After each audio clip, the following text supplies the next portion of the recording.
Than Talent Radio. More Heart Than Talent Radio is brought to you today by my book, The Anger Factor.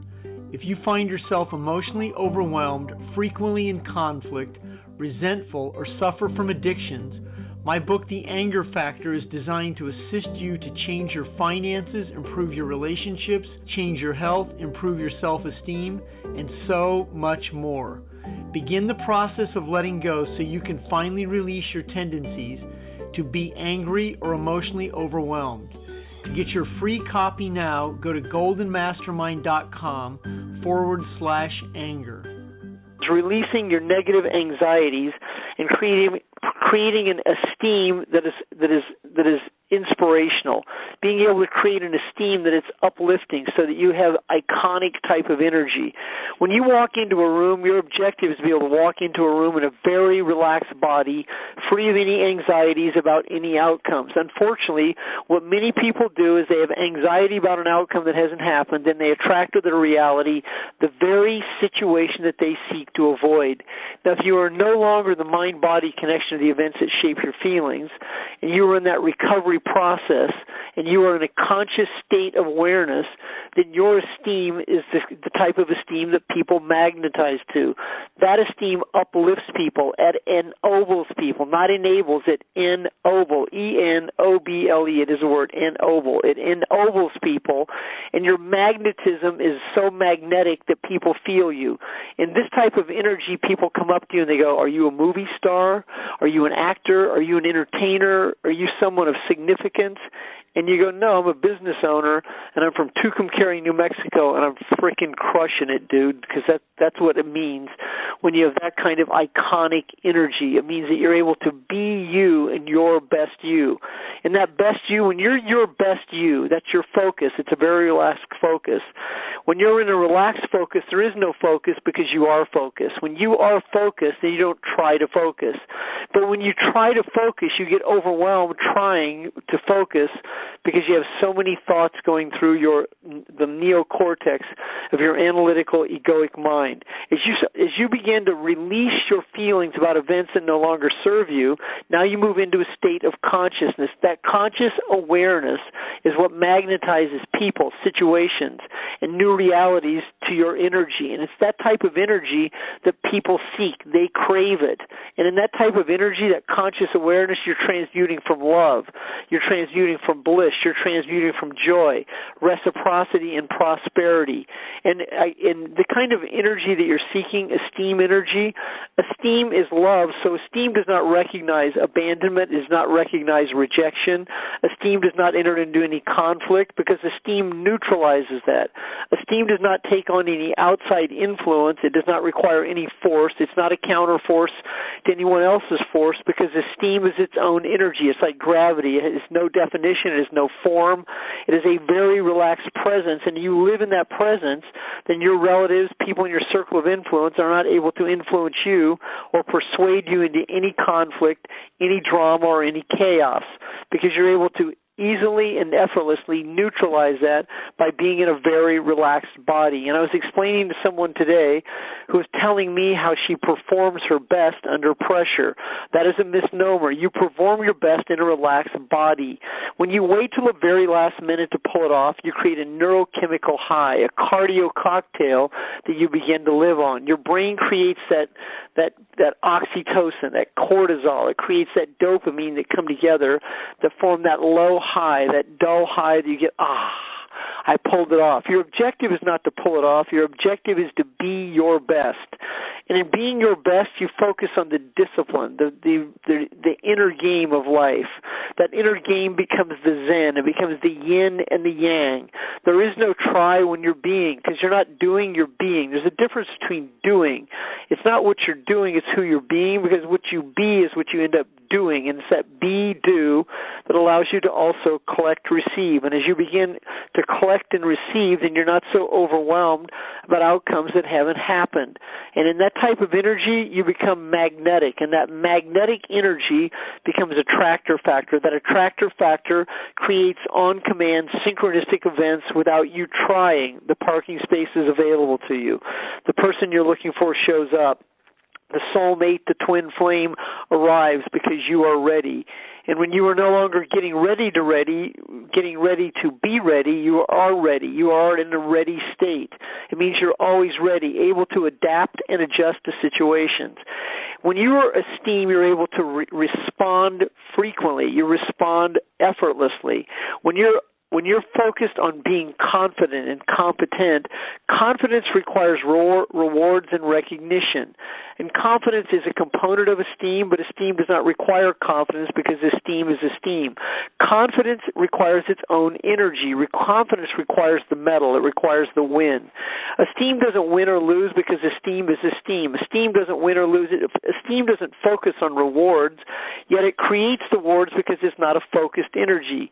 When you focus on the reward, when you focus on winning the trip, when you focus on winning those type of situations, that can be good, but when your focus is that, your focus should be skills, habits, mindset, and profit. And when those skills become those four, the skills, habits, mindset, and profit requires to operate a successful free enterprise business from the comfort of your home, you're not focused on rewards. Now me, I no longer get rewards from companies because I am my own company. I am my own entity. I am me and I am free. Back in the day, I used to focus on those rewards and I used to win those trips. And later in my career, I used to win those trips more frequently because I never focused on the trip. I focused on my teammates. I focused on the results. I focused on the skills. I focused on the habits. And I focused on the mindset that allowed me to be and stay in a relaxed body. I used to be very intense, so intense that spit would come out of my mouth at times. I'd be so intense that people would tell me how intense I was, and then I'd get pissed off because they'd tell me how intense I was. And they would tell me I looked like I was angry. Then I'd get angry because they'd tell me that I looked angry. And that would perpetuate the same set of feelings. Then I have to go out and muster up the courage and the confidence and the competence to go out and win the reward. And I'd be exhausted after winning the reward because I'd be up till midnight, burning the midnight hour, outproducing my problems. Later I learned, why do I want to have problems to outproduce? I'd rather produce in a relaxed body rather than outproduce my problem. By saying I'm going to outproduce my problem, I'm going to attract problems so I can outproduce them. Word is law, and the more you understand that the words that we speak create the results that we create, you'll be in a position to change the way you communicate with self so you become one with in a very relaxed body. Your thoughts create a corresponding response, and your thoughts are what create your anxieties. And your anxieties are typically what we do is we create the very situation we seek to avoid by staying in a repressed state of feelings that we don't understand. That's called an unresolved issue. And this is when we say, I don't know why I do this. I don't understand. My childhood was a blur. I had a great childhood. I had great parents. I don't have anything that I remember. And unfortunately what happens to a lot of people is they repress a lot of feelings and repress a lot of events. Then the medical community likes to point out that repression is either depression or anxiety. Then they like to medicate it and medicate it with a psychotropic drug, a Ritalin, a barbiturate, a derivative of heroin or methamphetamine that creates the cardio cocktail. Virtually, creating a way to be addicted on top of an addiction on a high tolerance with a high tolerance, which gives you fake focus for a short period of time, but that fake focus then requires more and more because an addict always wants a little more. When you're so done with this, when you're able to separate your feelings from the events, when you're able to effectively let go of why you do what you do, then you are esteem. And in that esteem, you are power. And in that power, you are not a force, you are power. And that force allows you to magnetize your reality, people, and situations because your consciousness is raised, your energy is raised. People begin to feel you differently. It's not the thoughts you think, it's the feelings that you transmute. And as you start to be and stay in that relaxed body, as you are one with and there's no separation between you and what you seek to create in a very relaxed presence, in conscious awareness and energy, and you begin to change your words and change the way you feel, then you are persuasion. You are persuasive. You're persuasive wherever you go because you are iconic. And it's that type of feeling that you start to get a different type of service in the restaurant you end up dining in. The seat becomes available more frequently in first class. A parking space is open. You're pulling in and someone's pulling out. And you're able to attract quality people to service you because you bring great value. Your employees, your vendors, Your contractors completely become different. This isn't just in a business. This is in life. You want to imitate your business and life so you are one with but separate from. You can separate yourself from your business so your identity isn't your business because you are you and you are free. But on command, you can step into your business and you can perform admirably. And you can perform in the call of duty because you are very skilled at responding. But when you react, you typically get overwhelmed by reacting. Oh no, here we go again. This always happens to me. When you worry, you're going to worry about your worry. When you worry, you can't imagine not worrying because worrying is an identity. When my mother worried, I worry, we worry, I worry all the time. I'm always worried. The reason you worry is because not only because you're overwhelmed, because the events that shaped your feelings. When you're upstairs and you're a child and downstairs there's chaos and there's conflict and there's rebellion, there's revolt and there's addictions, your body starts to react to the stimulus. Your body is already overwhelmed. It's in fight or flight. You're upstairs before you go downstairs, you're already overwhelmed. On the way to school, you're worried about getting picked on. You're worried about making a mistake. You're worried about tripping over your words. You're worried about getting tongue-tied. You're worried about coming home because you know you're going to get your ass handed to you. You're worried because you have to write 500 times, I will not make a mistake. You're sitting in your little room or your little desk writing this over and over. I will not make a mistake. I will not make a mistake. I will not make a mistake. So you have a mistake consciousness. And when you have a mistake consciousness, you're overwhelmed about making a mistake, which creates avoidance tendencies. Now you're relegated to confidence and competence. And that competence and confidence, if you're not getting a reward or recognition, then you have no esteem. Then you're dependent on that reward and recognition. Now, as you begin to let go of the cause that creates the effect about why you do what you do, then you're not only you're releasing the negativity that you grow up in. You're releasing the people who put you in a position you have to validate, justify, and explain yourself. You're letting go of the people who violated you. You're no longer giving other people rent in your consciousness. You're letting people go who no longer serve a purpose for you. It's very common that people say, I'm going to let people go who don't serve me. Well, it's not serving you, it's the purpose of what you hold on to. The reason that most people hold on to a past event, either consciously or unconsciously, is not only because it's familiar, not only is it neurochemically, or not only do we become addicted to a neurochemical set of emotions and feelings, but it becomes an identity. Who would I be if I didn't struggle? Well, you would be someone who would be able to move into a conscious state of awareness, and you'd be able to produce on commands. The reason that so many people avoid success, and then they mask it by saying, I don't want to fail, and they think they're avoiding failure, but what most people do is they avoid succeeding because succeeding would contradict their failure consciousness. When you are raised to fail, when you're conditioned to fail, when you're worried about failing, failure becomes an identity. And it doesn't mean that you fail, but you're so worried about failing that you avoid succeeding because you're not sure how you're going to control the outcome. And what you do stay in control of is being disappointed. When you're in control of being out of control, you're controlling your control. And it's that type of control that keeps you overwhelmed. That overwhelmed feeling is what keeps you in the emotional loop, avoiding what you know you're capable of. You know you're capable, but you don't know. And because you don't know and you do know, then you're a place called doubt. And it's that doubt that keeps your foot on the dock and your foot on the boat. And that overwhelmed state of feelings that you creates a neurochemical cardio cocktail. That cocktail keeps you in a state of wonderment. You wonder if you succeed. You know you can, but you're not sure if you can. You could succeed tomorrow, maybe the next day, but you're not sure what you do on Wednesday. It's like meditating, and you're wondering what you're going to do when you meditate when you get home. You're already starting to worry. And so many people do this. Right in the middle of meditating, they start worrying about how they're going to meditate when they leave the retreat. Oh, what am I going to do when I get home? How am I going to pull it off? There's so much noise, the traffic, the dog, the kids, the family, the job, the relatives who come in on Sunday. All of this tends to overwhelm people. You require healthy boundaries. You require the ability to separate your feelings. You require the ability to let go of guilt. You require the ability to be you and be free while you're being you. You're required to let go, and it's too black and white to say, I don't care what people think of me. I know what that means, but we do care what people think of us. But it also understand the degree of how much you care. And we do want people to love us, but we can't be dependent on other people's love. Love yourself, and you'll attract love to your reality. The more you feel comfortable with self, you have to let go of feeling selfish for feeling good. Now, if you feel good, but all of a sudden you feel selfish, that's the doubt that you live in. Oh, I shouldn't feel this good. This is contradictory. I better screw up. I better make a mistake. I better avoid failing. Unfortunately, that's what a large percent of the population does. They live in this overwhelmed feeling called negativity, and that negativity that you hold on to is a direct reflection of the events that shape your feelings.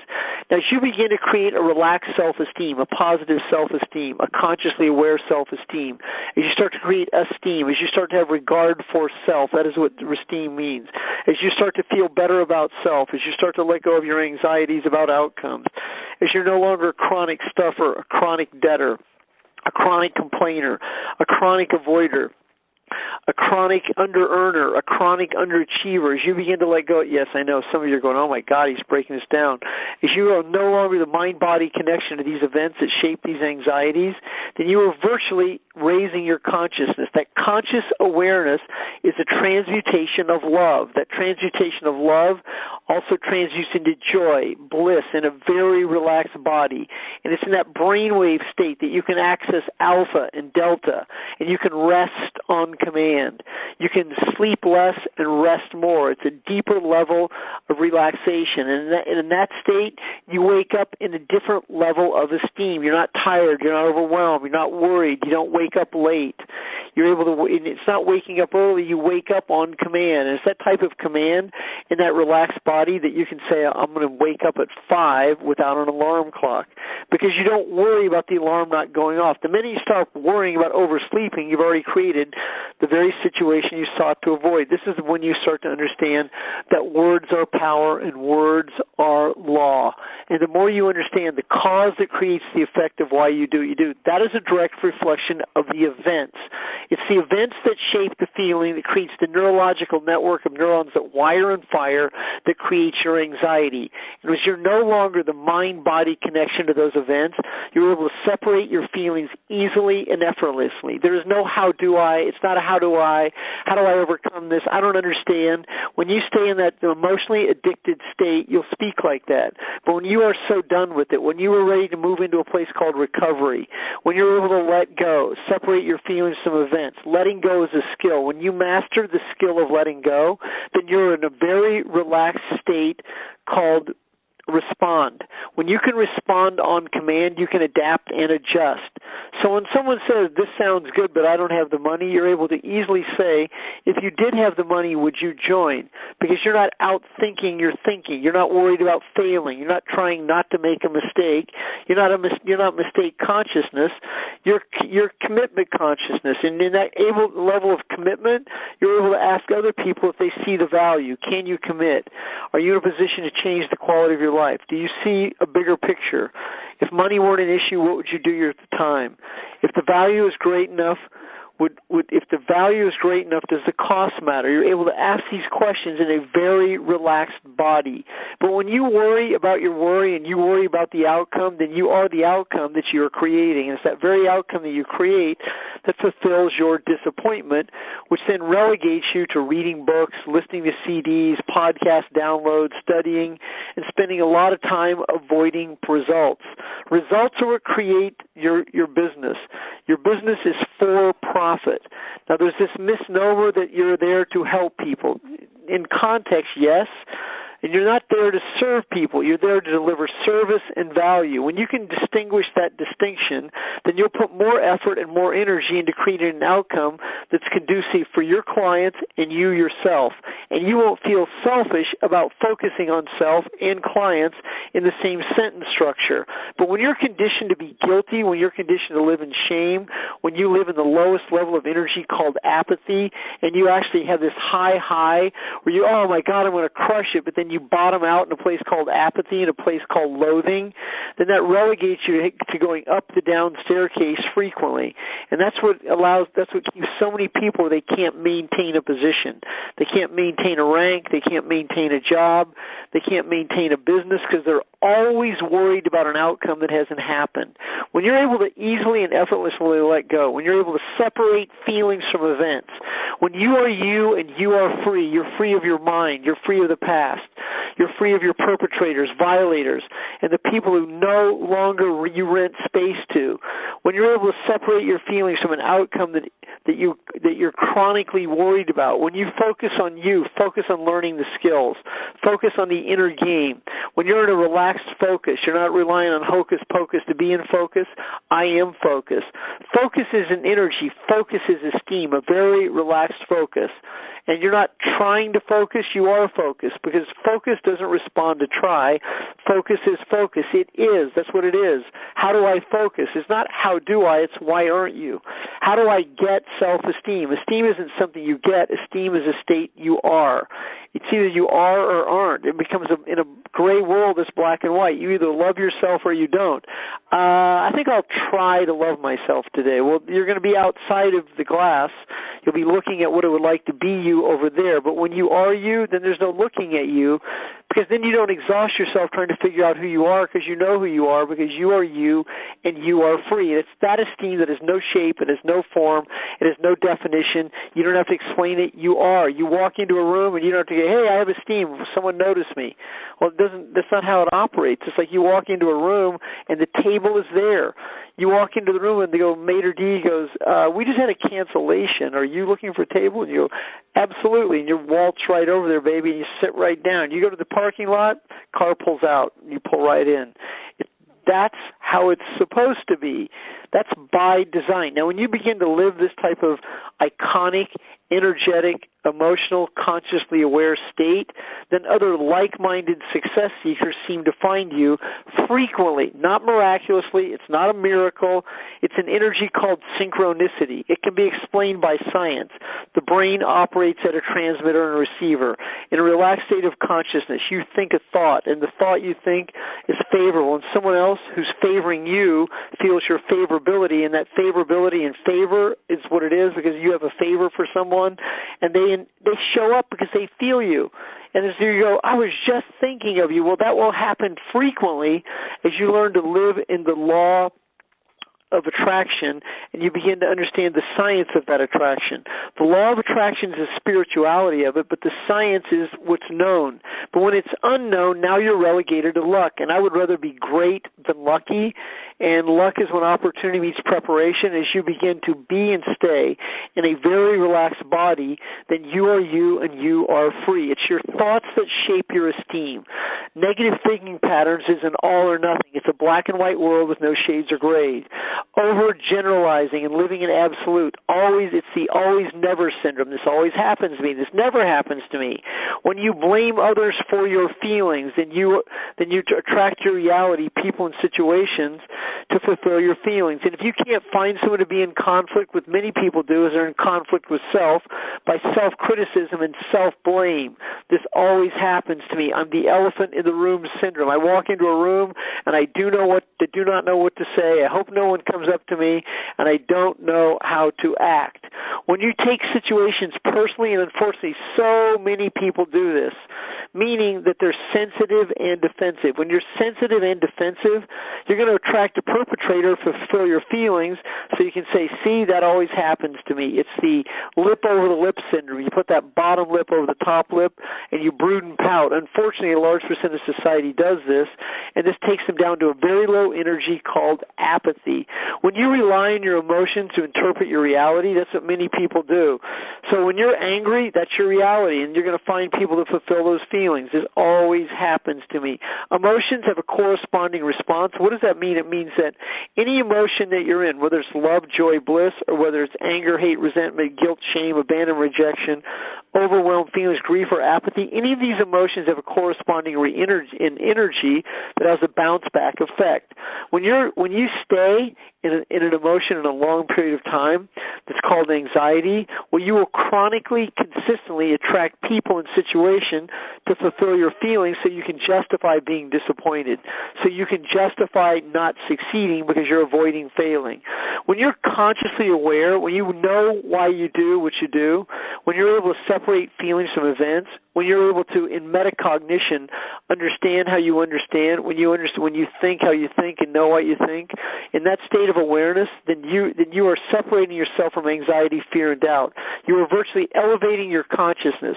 You can look back over your shoulder and say, no more.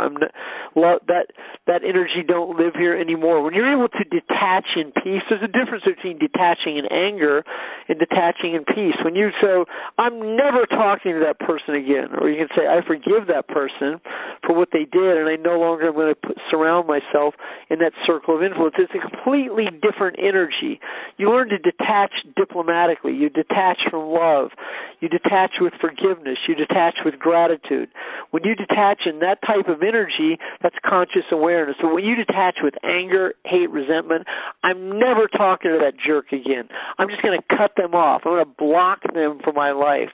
I'm never going to speak to them again. Well, I understand that, but it's the way you go about it. The way you communicate with your brain and your body determines whether you are one with or separate from. And as you start to live in a one with state of consciousness, then you will be and stay present. And in that space, you are mastering the inner game of esteem, and you're putting yourself in the equation. And you're no longer focused on worrying about being selfish. You're able to be self-reliant, self-contained. You're self-motivated. You're self-driven because you have self-esteem. Thank you for listening to the More Hearts and Talent Radio. If you enjoyed today's content and would like more insight and education to create emotional resilience, then take advantage of my free Anger Factor book giveaway. The impact overcoming anger can have on your life is immeasurable. It can assist you to change your finances, improve your relationships, change your health, improve your self-esteem, and so much more. Start the process by letting go of emotional overwhelm today. To receive a free copy of my Anger Factor book, go to goldenmastermind.com/anger.